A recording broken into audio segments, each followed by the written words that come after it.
ভাই না ভাই, 15 দিন পর পর 300 টাকা করে জরিমানা দেওয়া লাগে, তাহলে আমি কি বলবো? তাহলে আমরা কি বলবো? তাকাইলাম। ঘটনা হলো যে আপনি কিছু প্রশ্ন করতাম আমরা। বাংলাদেশের যে পুলিশ, মানে জনগণের আশ্রয় হলো পুলিশ, সেই পুলিশ সম্পর্কে আপনার ধারণা কি, ভালো নাকি খারাপ? এটা তো খারাপ, তো সবাই জানে। প্রত্যেকদিন রাস্তাঘাটে মানে রাস্তাঘাটে কিরকম ভাবে বিদ্রোহ করে?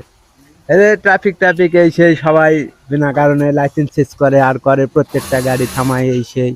50,000 টাকা আমাদের রিক্সার লাইসেন্স, ড্রাইভিং বন্ধ, অথচ ড্রাইভিং কেস 15 দিন পর পর দেয়।